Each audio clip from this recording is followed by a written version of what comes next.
And the rope that held them all. The rope stretched taut against the lip of Hacksaw Ridge, disappearing into the smoky darkness above like a lifeline to hell itself. Private First Class. Desmond Doss knelt beside the frayed hemp, running his fingers along fibers that had already begun to separate under the constant strain of lowering wounded men over the cliff face. Rain had soaked through the weave, making it heavier, more dangerous. Each time they rigged another casualty for descent, the rope groaned like a living thing in pain. "Check that anchor point again, Doss." Sergeant Morrison's voice carried the exhaustion of 18 hours on Hacksaw Ridge, where the 77th Infantry Division had been clinging to positions under relentless Japanese fire since dawn. The April rain had turned the coral and limestone plateau into a slick nightmare of mud and shattered vegetation, but it was the wounded scattered across the top that made retreat impossible.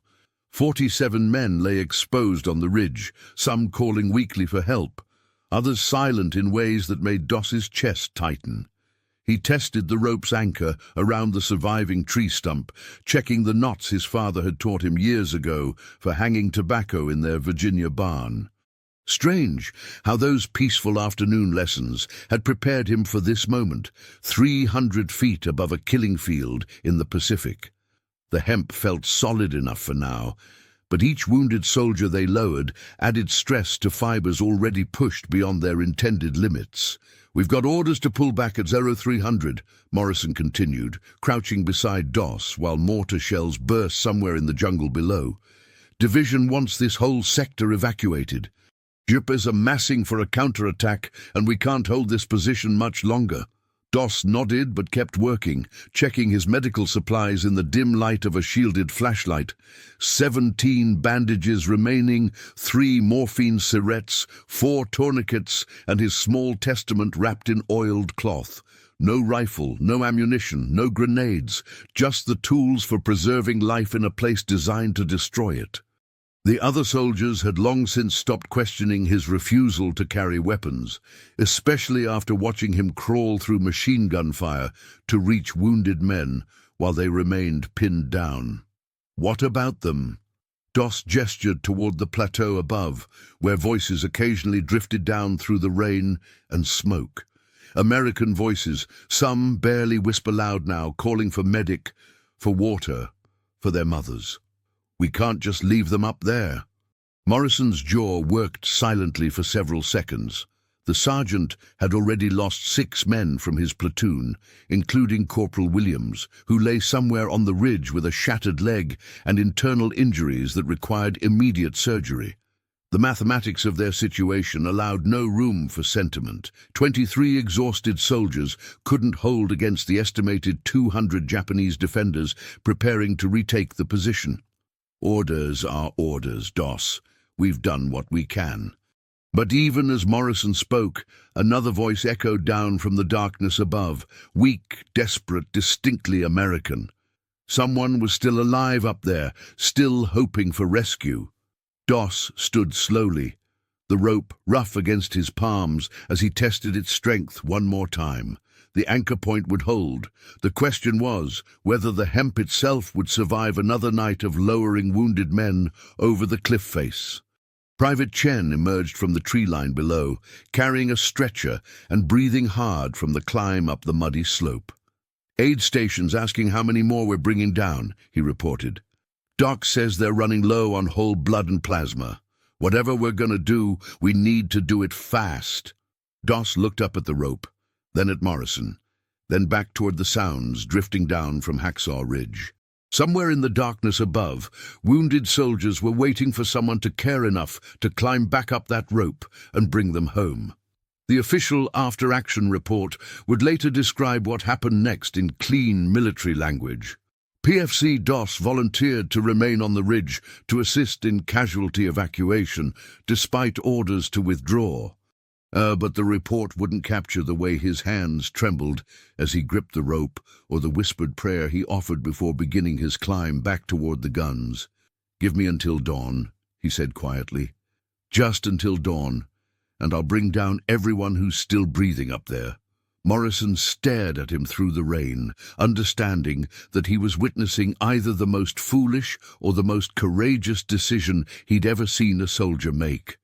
In the distance, Japanese voices carried on the wind, suggesting that the counterattack everyone feared was already beginning to form in the coral caves and hidden positions that honeycombed the ridge. If stories like this make you imagine what you'd do under fire, tell us in the comments how you think you'd react in this situation, and stay with us for the next chapters. The climb back up Hacksaw Ridge felt different this time. Not just the physical strain of wet rope cutting into his palms, but the weight of knowing he was moving alone into a space his fellow soldiers had abandoned. Doss pulled himself over the lip of the cliff as another mortar round exploded somewhere to his left, the flash illuminating a landscape that looked like the surface of a dead planet. Shell craters filled with rainwater reflected the occasional flare, while shattered trees stood like broken fingers against the smoke-filled sky. He found the first wounded man 30 yards from the cliff edge, Private Rodriguez from Baker Company, 19 years old, shot through the abdomen and unconscious from blood loss. Working by feel in the darkness, Doss applied pressure bandages and administered morphine, then began the careful process of rigging Rodriguez for the descent. The rope system he'd improvised required wrapping the wounded man in a poncho and securing him with web belting, creating a makeshift stretcher that could be lowered slowly over the cliff face. "Easy does it, Rodriguez," Doss whispered as he positioned the unconscious soldier near the anchor point. "You're going home tonight. Just hang on for me." The descent took 12 minutes, with Doss controlling the rope from above, while Chen and 2 other soldiers guided Rodriguez's stretcher to the aid station below. When the rope came back up empty, Doss coiled it carefully and began moving deeper onto the ridge, following the sounds of wounded men and the distinctive smell of cordite that marked recent fighting. What he discovered in the next crater made his breath catch. Sergeant First Class Murphy from Able Company lay conscious but badly wounded, both legs shattered by the explosion that had torn open the ground around him. More troubling was Murphy's report of what he'd observed during the past hour while lying helpless in the shell hole. "Japs are moving," Murphy gasped as Doss worked to stop the bleeding in his legs. "Heard them in the caves below the north face. Sounds like they're bringing up knee mortars and machine guns. This whole ridge is going to be crawling with them by midnight." Doss paused in his bandaging, processing this information. If Murphy was right, the Japanese counterattack wasn't just planned, it was already underway, with enemy troops moving into position while American forces withdrew to more defensible ground below. That meant every minute he spent on the ridge increased his chances of being cut off completely, trapped on the plateau with wounded men and no way to reach the rope. "How many others you seen up here?" Doss asked while rigging Murphy for descent. "At least 15, maybe 20, some in bad shape, some might make it if they get help quick."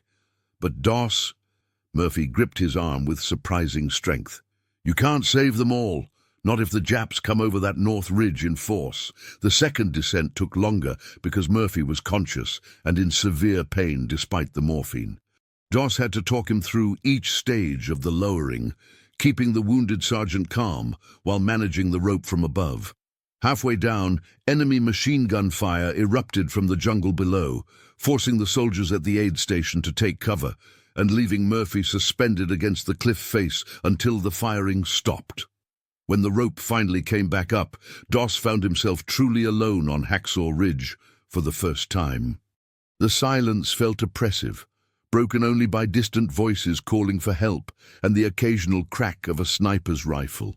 Japanese flares began rising from the north face of the ridge, casting everything in harsh, shifting shadows that made navigation treacherous. He found Corporal Williams in a depression near the center of the plateau, barely conscious and bleeding internally from shrapnel wounds that had torn through his torso. Williams recognized Doss, despite his pain-glazed eyes, managing a weak smile as the medic knelt beside him. "Figured you'd come back," Williams whispered. "Told the others you weren't the type to leave a job half-finished." "Nobody gets left behind," Doss replied, already working to stabilize Williams for transport. That's the deal we all made when we put on these uniforms. But even as he spoke, Doss could hear Japanese voices growing closer from multiple directions. The enemy was definitely moving onto the ridge in strength, probably planning to secure the position before American artillery could disrupt their advance. Time was running short, and he still had more than a dozen wounded soldiers scattered across the plateau. As he rigged Williams for descent, Doss found himself calculating distances and time in ways that seemed impossibly cold. Each wounded man required 15 to 20 minutes for proper medical attention and safe lowering to the aid station below. With enemy troops closing in from multiple directions, simple mathematics suggested he couldn't reach everyone before being overrun or cut off from his escape route. Yet Williams was looking at him with complete trust, as if the fact that Doss had returned to the ridge somehow guaranteed that everyone would make it home alive. That trust felt heavier than any rope, more binding than any order he'd ever received.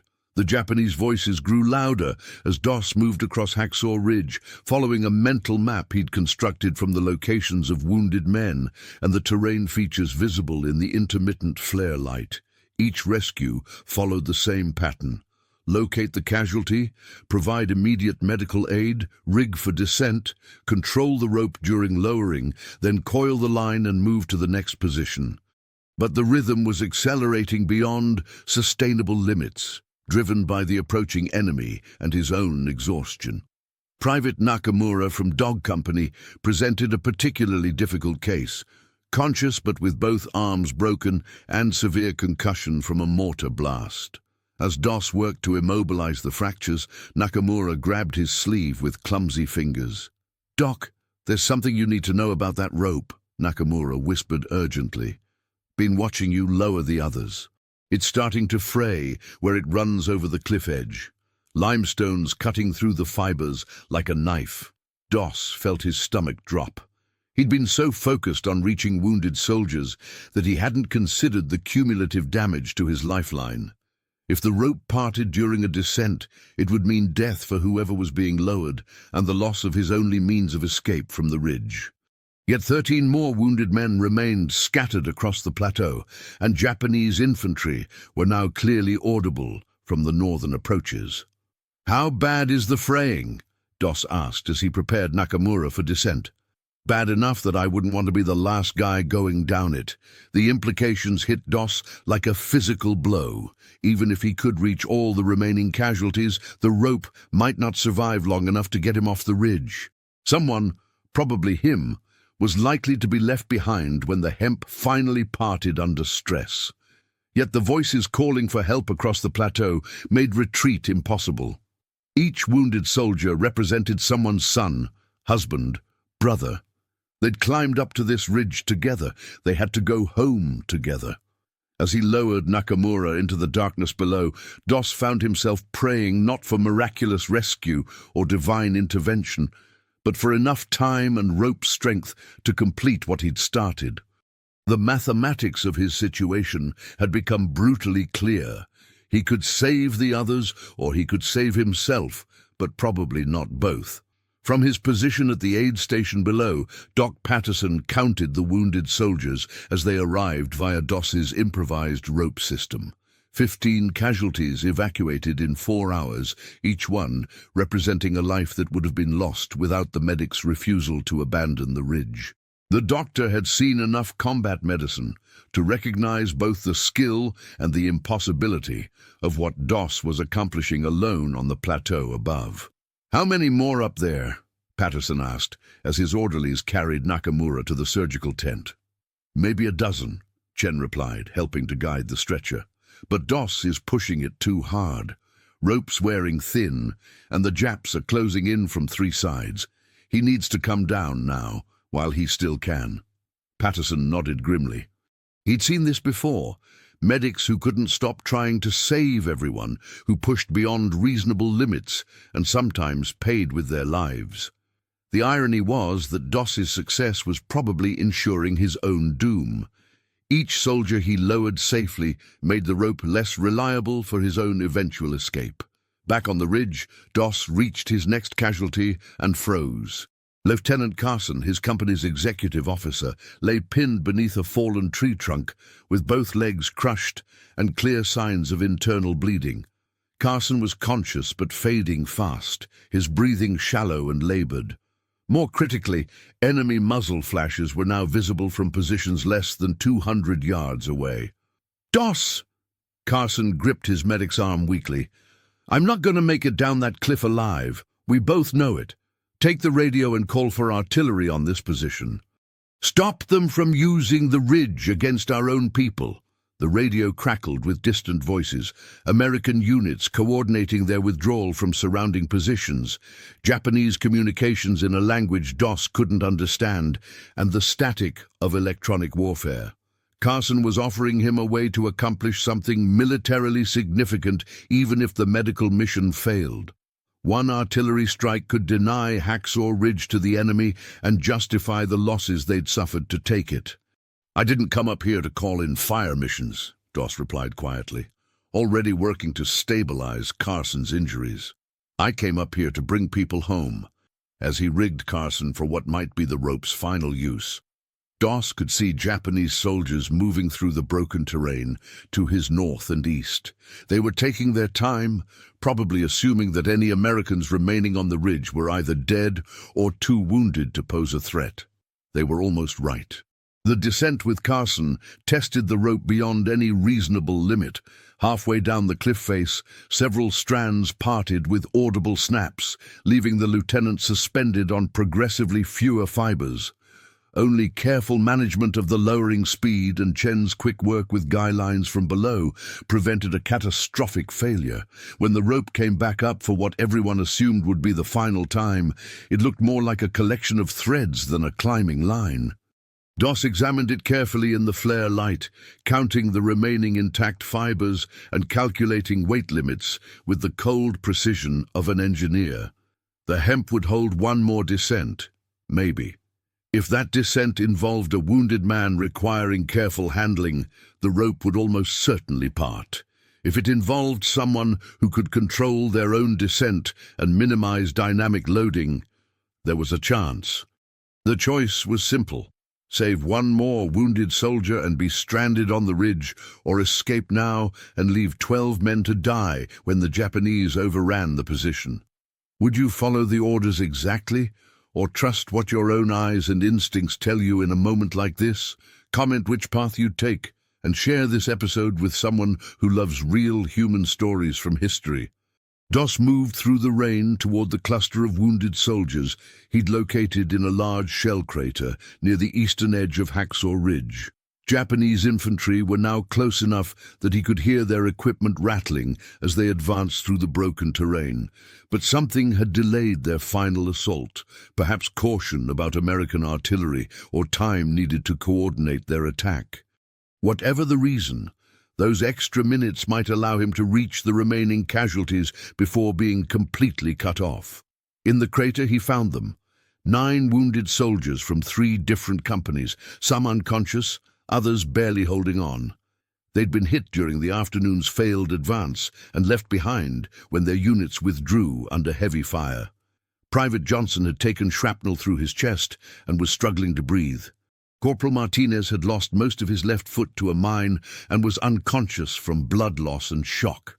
The others showed various combinations of gunshot wounds, shrapnel injuries, and the 1,000-yard stare of men who'd been lying helpless under fire for too many hours.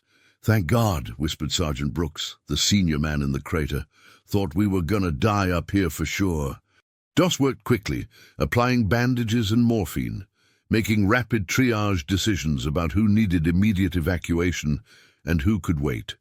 The rope could handle 1 more descent, maybe 2, if he was very careful about weight distribution and lowering speed.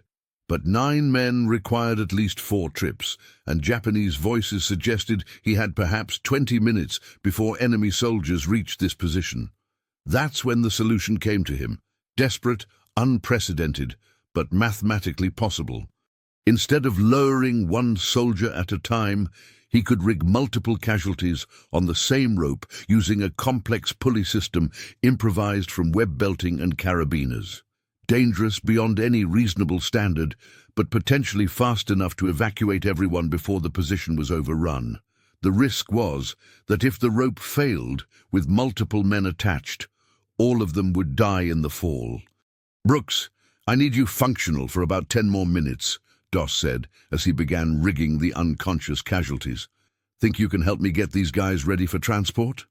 Brooks nodded despite his own wounds, understanding that whatever Doss was planning represented their only chance of getting off the ridge alive. Together, they wrapped each casualty in ponchos and secured them with web belting, creating a linked chain of stretchers that could be lowered simultaneously. The improvised system looked like nothing in any field manual, but physics suggested it might work if the rope held and if Chen's team below could manage the complex ground handling. As they worked, enemy soldiers appeared at the crater's rim. 3 Japanese infantrymen, probably scouts for the main assault force, stood silhouetted against the flare-lit sky for a moment that seemed suspended outside normal time. Doss froze, his hands still wrapped around the rigging lines, while Brooks slowly reached for his sidearm.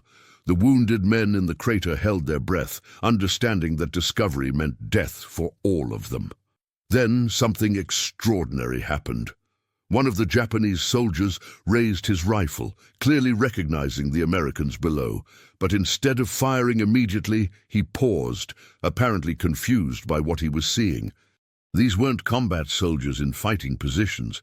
They were obviously wounded men being prepared for medical evacuation by an unarmed medic. The scene didn't match any tactical situation the enemy had been trained to engage. In that moment of hesitation, Brooks made his choice. Instead of drawing his weapon, he slowly raised both hands, palms open, while nodding toward the wounded soldiers around him. The gesture was unmistakable in any language. These men are hurt and need help.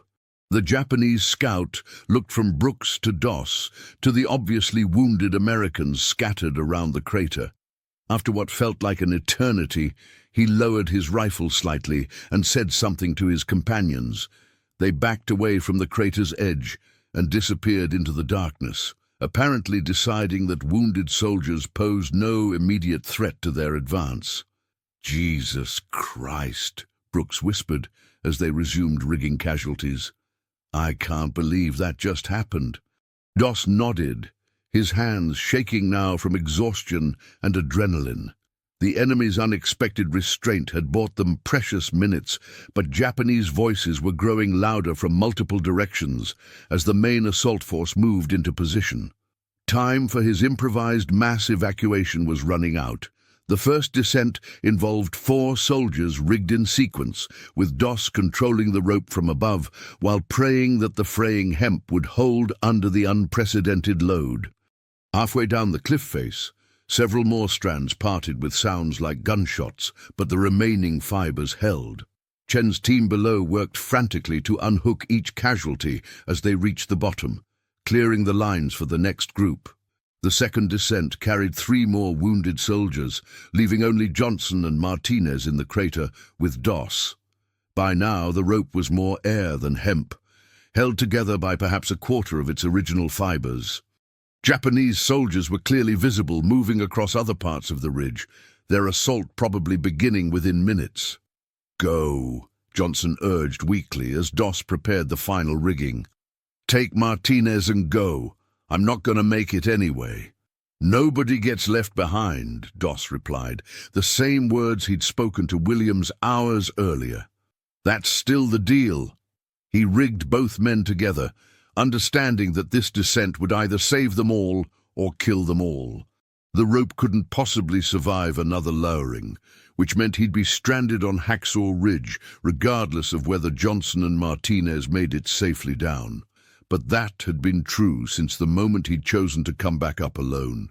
The only question now was whether his improvised evacuation system would complete one final mission.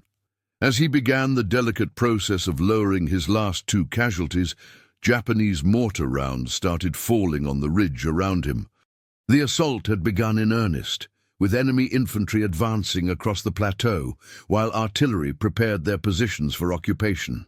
Somewhere in the darkness below, Chen and the others were receiving the wounded soldiers he'd spent the night rescuing from this hellscape. The rope parted when Johnson and Martinez were still 30 feet from the bottom. Doss watched the severed rope ends whip down into the darkness below, taking with them his only means of escape from Hacksaw Ridge. Johnson and Martinez had fallen the final 30 feet, but he could hear Chen's voice calling up that both men were alive, probably injured from the fall, but breathing and conscious. 8 hours of work, 23 wounded soldiers evacuated, and now he was alone on a plateau that Japanese forces were systematically overrunning. The secret he would never tell anyone, not the citation writers, not the reporters who would later interview him, not even the chaplains who helped him process what happened on that ridge, was the moment of pure panic that followed. For perhaps 30 seconds, Desmond Doss simply sat beside the broken rope and shook, not from cold or exhaustion, but from the sudden, overwhelming realization that he was probably going to die on this ridge, and that all his prayers and faith and stubborn determination couldn't change the basic mathematics of his situation. Japanese voices were close now, maybe 50 yards away, as enemy soldiers moved methodically across the plateau. They weren't hunting for him specifically. They couldn't have known that one American medic remained on the ridge, but their search pattern would bring them to his position within minutes. He had no weapon, no radio, no way to call for artillery or air support. The cliff face that had served as his evacuation route was now an impassable barrier 300 feet high. But the panic passed, replaced by something quieter and more sustainable. If he was going to die on Hacksaw Ridge, he could at least die doing what he'd come here to do.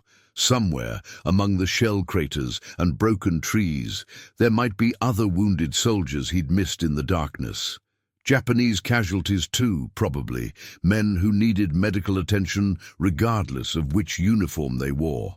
His field medical bag still contained a few bandages, one morphine syringe, and the small testament that had traveled with him through every action since basic training.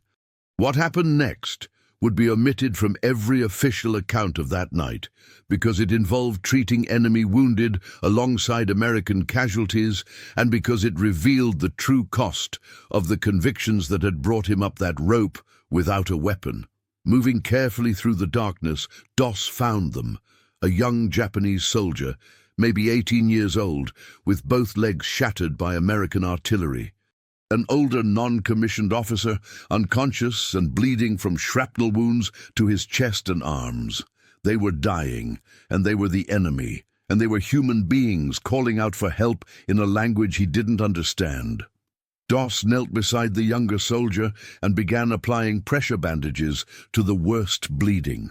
The Japanese boy's eyes widened with terror and confusion at the sight of an American medic treating his wounds, but pain and blood loss had left him too weak to resist.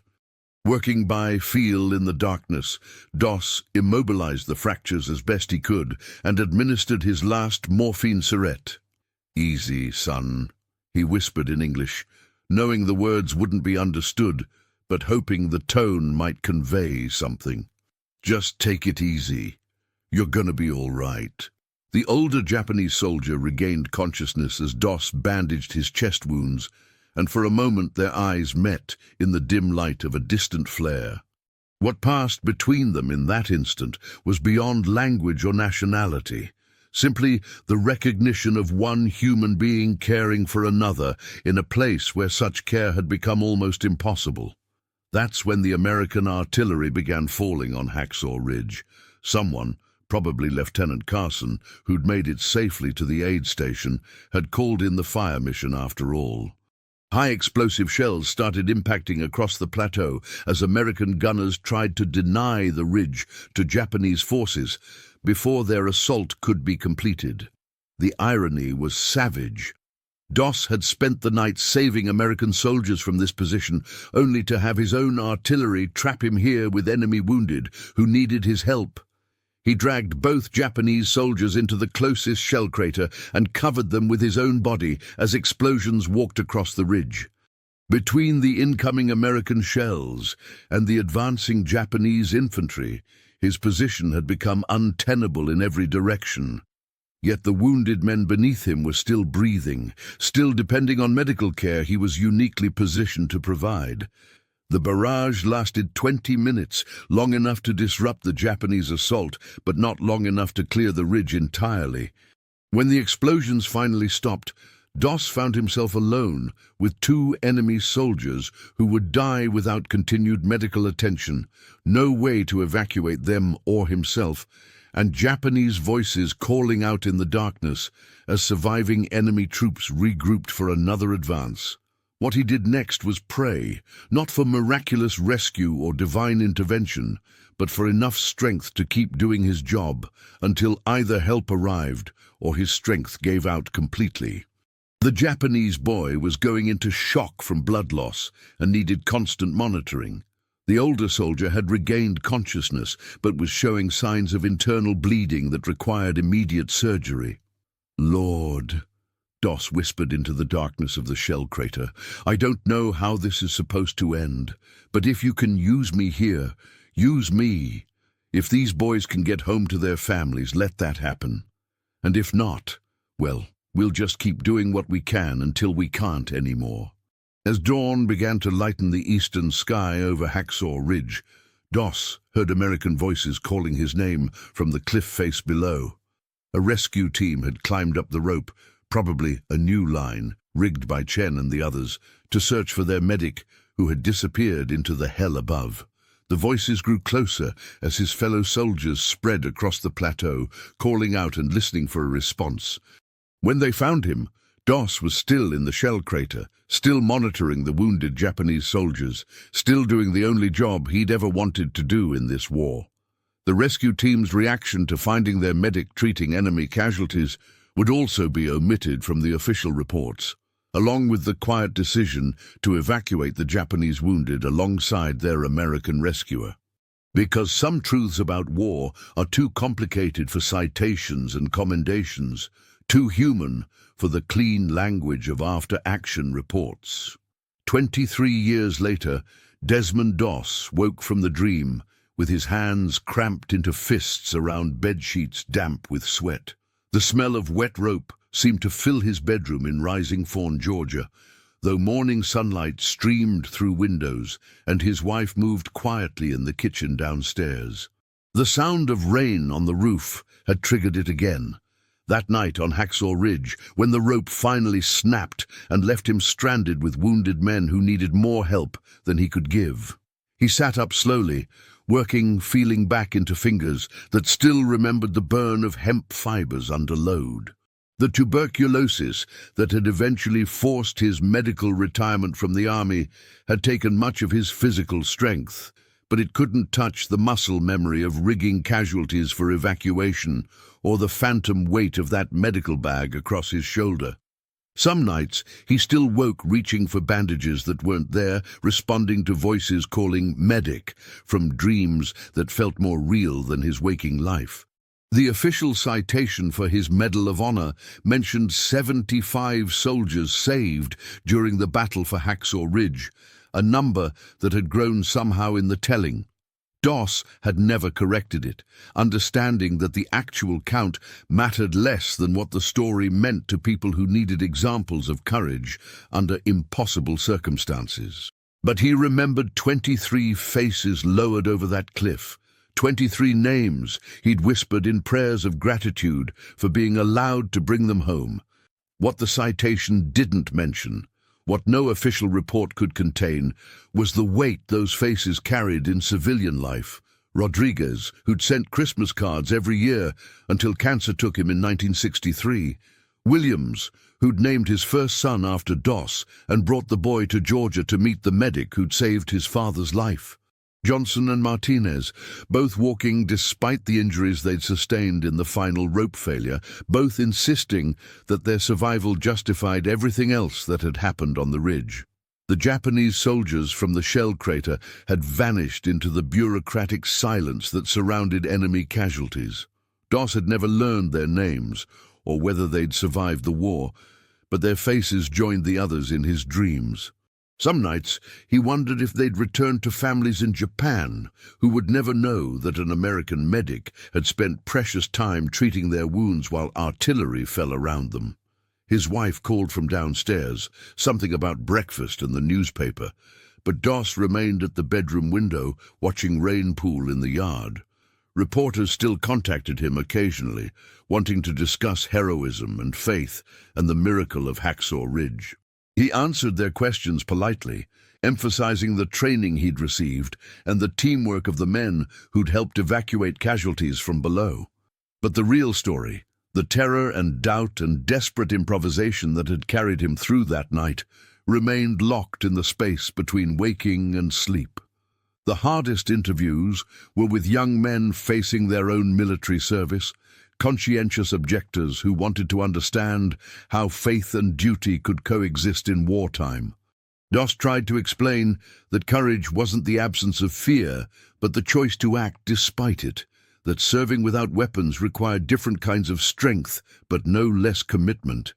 Yet he always felt like he was describing someone else's experiences, as if the terrified medic on Hacksaw Ridge had been a different person entirely. Church members sometimes asked him to speak about divine intervention, about God's protection during the battle. Doss would nod and acknowledge the mysterious ways that some prayers seemed to be answered while others disappeared into silence. But privately, he believed that God's presence on the ridge had been less about miraculous rescue and more about providing enough strength to keep moving toward the next wounded soldier when stopping would have been easier. The rope had become his most persistent symbol, appearing in dreams and waking moments when stress or illness lowered his defenses. Sometimes it was fraying under impossible loads, threatening to drop wounded men into darkness. Other times it was whole and strong, reaching down from heaven like Jacob's ladder. Most often it was simply there, rough hemp cutting into his palms as he lowered another casualty to safety, one man at a time, until everyone who could be saved was safely off the ridge. His hands had never fully recovered from that night. Arthritis and old rope burns left them stiff and painful during weather changes, a physical reminder that some experiences marked the body as permanently as they marked the mind. But they still worked well enough for the small tasks of civilian life, tending his garden, helping neighbors with repairs, holding his wife's hand during church services where they sang hymns about peace and redemption. The phone rang downstairs, probably another veteran calling to check on him, or a historical society requesting an interview. Doss let his wife answer while he finished dressing, taking his time with buttons that sometimes proved challenging on mornings when the dreams had been particularly vivid. Today felt like a day for working in the garden, for the simple satisfaction of helping things grow rather than trying to keep them alive under impossible circumstances. As he headed downstairs for breakfast, Doss paused at the small table where he kept his Medal of Honor in a simple wooden box. The bronze star caught morning light from the window, its ribbon faded but still showing the distinctive blue field dotted with white stars. 23 men had come down that rope because he'd chosen to stay on the ridge until everyone was safely evacuated. That number felt more accurate than 75, more honest than the mythic version that had grown up around his actions. But numbers couldn't capture what had really happened on Hacksaw Ridge, the improvised humanity of treating enemy wounded, the terror of watching that rope fray under successive loads, the desperate prayers offered in darkness while artillery fell around shell craters filled with men who needed more help than any one person could provide. Those truths belonged to the space between official history and private memory, where the real weight of that night would remain until his own voice finally called for a medic who might or might not respond. Outside, the rain continued falling, and somewhere in the sound of water on leaves, Desmond Doss could still hear echoes of voices calling from the darkness above a cliff in Okinawa, where a single rope had held them all. If this story reminded you that behind every medal there's a human being carrying memories we'll never fully see, subscribe to the channel, Tell us which country you watch from and invite someone to revisit history with us in the next story.